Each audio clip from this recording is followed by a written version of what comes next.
Gohan, the youthful spirit who once was the great Saiyaman and the leader of Universe 7 in the Tournament of Power. If only people acknowledged his leadership. So, was Gohan wasted in the Tournament of Power, or was his participation satisfying?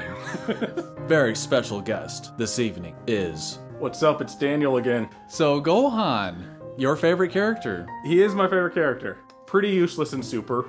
Basically all of the time. No, he was great in Resurrection F. I mean, you know, he did powered some up stuff. so that Goku can feel his ki. So that, I guess that brings us to his ascension back to greatness, in terms of power at least. I thought his training during the preparation stuff was really good. He goes back with Piccolo for a while. Piccolo can only teach him to an extent. I like that Goku had to pop in during that training to go ahead and help push a little bit beyond. Because I do think Gohan was beyond Piccolo, you know, at the end of Z. But I like that, yeah, he's dipped down enough that Piccolo could train him, but eventually Gohan's gonna get back to where he was again, and I don't think Piccolo's quite at that level. Yeah, in terms of power at least, and then, you know, after a certain point, all Piccolo has to teach him is just, you know, like advice, or just to like pump him up and say, push farther, Gohan, don't you freaking slack off. Right, it's the whole, you know, he stopped training, so I think it was great that, you know, Piccolo's basically like, cool, back to basics. Gonna throw you in the desert. Man, that's such a good episode. Piccolo training Gohan, and then the sparring episode with Tien, Piccolo, Gohan, and Goku. That was a great episode also. Right, so I really liked that. I thought it was smart when they decided to announce him as leader of Team 7. The issue is nobody on Team 7 knows how to take leadership or work as a team.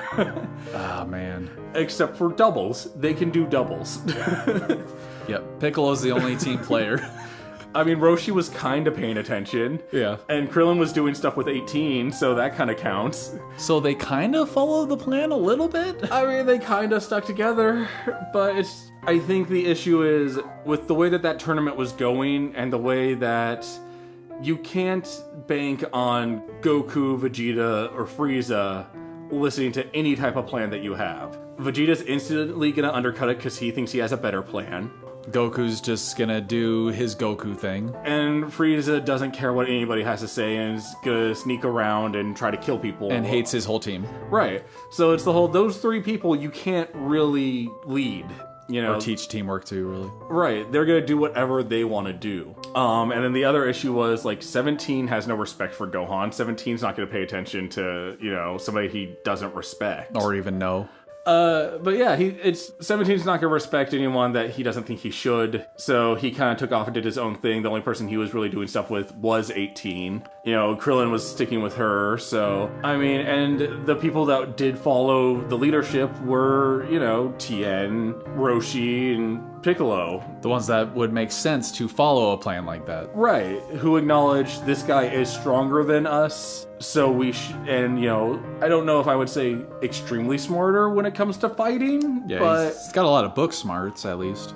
But they will acknowledge and listen to him. Right. The issue is when your heavy hitters don't pay attention and take off, that's where you have the issues. And that's what happened. Only to then, you know, Gohan was kind of just sticking with Piccolo for the most part, and they worked well together, so it wasn't an issue. And, you know, I thought their team up was awesome, especially the couple of episodes that they had together. Yeah, their team up was really cool. The main issue with Gohan being the leader is, like I said, just Universe 7's not going to pay attention to a leader. And anytime that they do acknowledge Gohan as a leader, it's sarcastically.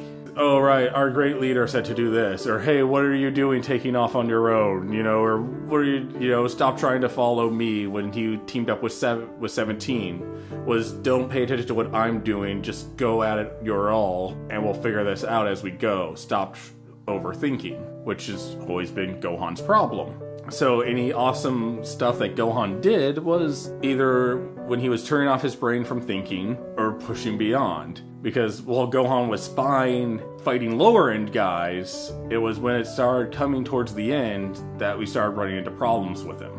And speaking of when you're saying turning his brain off and giving it his all and everything like that, it takes it back to what Piccolo was saying during his training and stuff like that he always struggles with it and it holds him back. And that was a great part of Gohan's, ascension back to greatness, to his ultimate form, and how he was like, I'm gonna power up with, my ultimate form. You guys have your Super Saiyan Blue, God forms, whatever. I've got my own thing to do. And I thought it was really great how they integrated how he gets back into form, back into shape, although it was really, really fast. But, with the way that it was written, it was necessary for him to become at least somewhat relevant again, at least in terms of power. But then, like you said, it was good for his leadership role among the lower end fighters to, follow him and, have that circle around themselves to kind of guard themselves for at least a little bit while. And made sense for the lower end guys to follow the plan, whereas the upper tier guys didn't necessarily need to follow the plan because they're so freaking powerful, The biggest complaint about that is, had they done it, they could have kept their upper end guys in reserve a little bit more, and they probably could have kept their lower end guys. Like, Krillin would not have gotten kicked out as fast. Tien probably would not have had to sacrifice himself like that. Oh my God. We'll get to Tien's videos, trust me. But I'm just saying, like, had, and granted, the upper tier guys tried where they could, to help out. Vegeta did a lot of, helping out around, when he was kind of standing and watching stuff. But, and a majority of it is like, okay, the plan was to stick together, but we all got separated, so we can't help that. But I think had they stuck together longer, you wouldn't have seen as much of, the elimination so quickly for 7. It would have been, hey, there's that big thing over there. We're going to send, it's the whole thing of like, Goku doesn't like teaming up. Vegeta doesn't want to team up. Frieza's certainly not going to help with anything. Yep. It's those guys aren't going to do, the basic team up unless they feel like whoever they're fighting with is willing to team up and it's not going to be a burden to them. And Goku and Vegeta just want to fight strong guys. They don't want to huddle in a circle and wait. Right, and same with like 17. 17 just didn't want to hang around. He wanted to go out and do some stuff. He just wants a boat. All he wants in life. He wants a boat. He wants a boat. But yeah, so Gohan's usefulness, he started getting to shine towards the later half. That there's that awesome cross Kamehameha between Gohan and Goku. Ah, I love that. I mean, the team up against the Namekians was awesome. That was one of my favorite episodes against the Universe 6 Namekians, Piccolo and him, the Special Beam Cannon cross Kamehameha. That was awesome. They did kind of start listening to his leadership when they fought the giant robot, all together. That fusion, they listened to what Gohan had to say then. But I think by that point, Gohan had also shown himself to the others enough to where they're like, okay, I guess we'll kind of listen to you.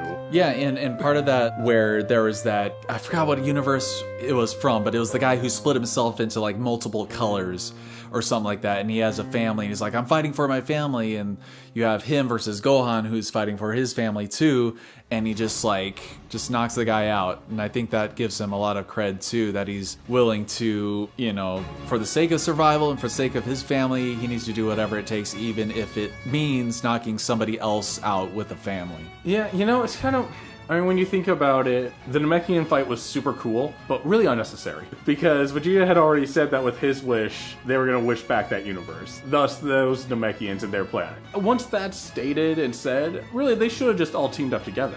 That would have been the smart move. Universe 6 and 7. At that point in time, they should have acknowledged, technically, their universe is fine, so if we help boost 7, we're going to be good. That would have been freaking awesome. Like, if they'd have the... granted, that would completely take away that awesome fight, which should not happen. Man. But, I understand, the Khalifa fight of... They're saying they just want to fight strong enemies. That's the only reason that they decided to keep fighting Goku. But the Namekians, at the end of that, should have acknowledged what was going on. Could you imagine if they fused with Piccolo? Oh, man. But no, we don't need Fan more. service. We don't need more than two people, two ghosts standing behind Piccolo pointing. I'm still disappointed there wasn't a pool table in there. Kami pointing at Gohan as Gohan's like, oh, I'm sorry. And, all I thought at the time was, he got one back! Yes. All this times Piccolo saved Gohan in this. That's another thing. That's one thing that just like kind of irked me a little bit. I'm like, I thought that it was established that Gohan was back. He's back, baby. But then I think it was one of the first episodes that it was focused on him that Piccolo has to save him like numerous times. Yeah, but then Gohan gets one finally. But he gets one in that one episode. Like, that was kind of the cool, like, look what happened. The boy stepped up. And then, what was it? One episode later, he gets knocked out by a bug, and Gohan's like, oh, oops, I wasn't there. Fucking asshole. Yeah, that was... Yeah, I just think that there was too many times when Gohan was saved by someone else. Yeah, but like I said, I liked how towards the end he stepped up. And, there's this line when he gets eliminated by... And Frieza's there, just going like, oh, look at you. You're such a wise and powerful leader. Like, don't be a sarcastic dick now, Frieza. Don't patronize me, asshole. Don't be like that. Like, don't call that out now because you didn't have the stamina to keep it up while he was winning. Like, that fall was all you. Yeah, that was just one of those things where it's like, Gohan's elimination to me served purpose, and I don't think it was, like, super cool or honorable or anything like that, but I think it was an okay way for Gohan to go out. I think by then, he had shown himself against the robot, against Dispo, against Topo, and he had fought with just about everyone except for, like, Vegeta at that point. Like, he fought with 17, he was fighting with Frieza. So he fought with all the top-level fighters. And then, even in the earlier stages, the group of the smaller tier, or lower tier guys, with Roshi and Tien and everything. So technically, he fought with everybody, but... I think the only one he really didn't Vegeta. Fight with was Vegeta. Like, him and Vegeta never had a team-up.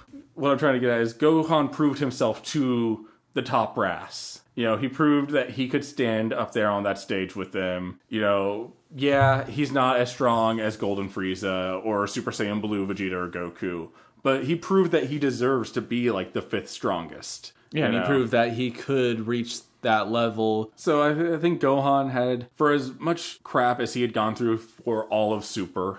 I think the Tournament of Power was a good arc for Gohan. And you basically almost see his whole story through Super told in the Tournament of Power. Useless that nobody's paying attention to.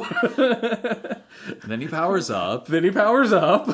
People pay attention to him, and he sacrifices himself. Right, and then he gets respect, and, he sacrifices himself. Because at the end there, I mean, it's a patronizing comment from Frieza, but Frieza at least acknowledged what he's doing. Like, it's not a thought. Because there's even the fight with Frieza with Frost. When that hell thing happens, when Frieza and Frost team up and Gohan fights him and then acknowledges that, oh, he didn't hit me with everything he has. So this has to be a show. Yeah, it's a fake out. Yeah, and there is that awesome line afterwards when Frieza's like, oh, so you figured out I was faking. He's like, you didn't hit me with all of your strength. I would have known if you had, so I believe you. And what would you have done otherwise? And he's just like, I would have taken you down. That would have been, that was a great line, and it was a great callback when in the Gohan elimination episode. Frieza's like, what if I'm, deceiving you? Gohan's like, if that's the case, I'll eliminate you myself. Yeah, so it's... Gohan has shown, he's an adult now, he's willing to stand up for himself. And he's willing to stand up for his universe. No matter against, who it's against. And when he knows he's outmatched, he's willing to acknowledge that he should sacrifice himself for the greater good. Not really greater good of Frieza, but the greater good of keeping one of the top 3 fighters in. Right. So. Yeah, and, Dispo was pretty dangerous with his speed and everything, so... I mean, it seemed like he thought it was necessary. I mean, some people might be disappointed that he was knocked out not by one of the top 2 guys or whatever, but he was one of the top 3. Like, Gohan's debatably not even the top 3 of Universe 7. So the fact that he took down the 3rd rank of Universe 11 says something about Gohan. And I think that as far as his elimination goes, I think it was cool. You know, I thought that was a good way for Gohan to go out in a fitting way. Right, because I think he had realized that he was useless. You know, with the fight with 17 against Popeye, you know, he was getting in 17's way. And 17's like, stop thinking, stop trying to help, you're holding us back. Yeah. And then when he went to go help Frieza with Dispo, it was kind of the same thing. Granted, at that point, he was doing fine against Dispo himself. It was nice that he saved Frieza. But it was, you know, Frieza couldn't have done it himself, and Gohan would have been able to do it without Frieza there. So it was really after those two fights, he kind of acknowledged that the best I can do as fifth strongest is take down one of these top three guys. Like, it makes more sense for me to go down with a team fight than it does for them to start losing and me still be here. Right. True. So yeah, overall, I mean, I think that his shine was pretty well done in the tournament. I mean, there's some negative things here and there, like he was saved a lot, and you could even say that he didn't get like his own solo episode where he surpasses his limits like everybody else has. But I think that yeah, overall his shine was pretty good, and his elimination was fine as well. So don't forget, Gohan is the best Gohan to have ever Gohan'd. I mean, if that's something to be proud of.